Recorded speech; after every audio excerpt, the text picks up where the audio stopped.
The St. Vincent de Paul Free Dining Room in Santa Rosa is located at 610 Wilson Street in Railroad Square, with an entrance off of 7th Street. The dining room serves hot lunch from 11:30 to 12:30 every day of the year to anyone who's hungry. It was first opened in 1984, and it remains one of the oldest and largest facilities in Santa Rosa to serve hot meals every day. I've been managing this place for almost 13 years. I was in construction for 30 years, and then I couldn't do that anymore, so I started working at the thrift store that supports this place, and they needed somebody down here, so I took it over. There's no requirements. Anybody that wants that's hungry can do it. We don't have any requirements. Other than they mind the rules. I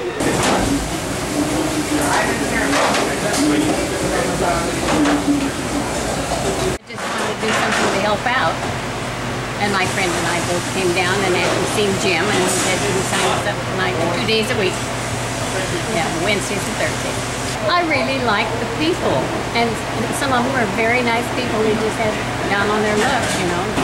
And most of them come in every day. Well, I like because they appreciate it. Yeah, they do. They like to come in pretty much every day, always the same crowd. And they're never, well, occasionally we have a little problem, but for the most part, they're very good. After Sebastopol man John finished his lunch at the St. Vincent de Paul dining room, he agreed to talk at the Deturk Round Barn Dog Park around the corner, where he was going to meet with his friend Harry. Oh my God. Out here is a concentration of what it would take you 20 years of going through lives to understand. If you'd come out here a year earlier, you would have gotten much more material. Because the cops have spent a lot of time, a lot of money, a lot of energy to eradicate the homeless from where the mission is. Before they put the train in, they didn't move the mission. They don't want homeless people around when rich people get off the train and have to see. As Officer Brandt, yes, that can be put on, because he knows how I feel. As Officer Brandt said, the homeless are a blight on society. Well, Officer Brandt had a very wealthy father and a trophy mom, and he can't understand why other people don't have it all. So he's made it his journey, mission in his journey, to make the homeless lives miserable. I can't sit on his sidewalk. I can't go to that park, Railroad Park, not because of any crime. See, what he doesn't know is I'm not who he thinks I am.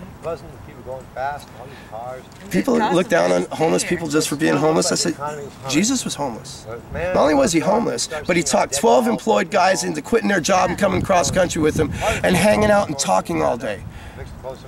Jesus was teaching the principle I'm seeking to teach. And then you go without. And after a while of going without and you live in the streets, you begin to look at other people not as the fellow soul that they are, but as the mark. I wonder, do they have a cigarette? Hey, can you spare a dime? You're a mark. And the intervention of heart to heart and how we view each other and deal with each other changes. So the paradigm of how we live within ourselves is always affected by what the circumstances, right? And most of us, once we get in negative circumstances, don't know enough how to pull ourselves out. Some of us can't. There's some people here eaten up by their own anger, of a lifetime of anger. They're holding on to it. A lot of it justified, though. They're going through the food line at 11:30, and they're just cussing on any old body because that's taken over in them.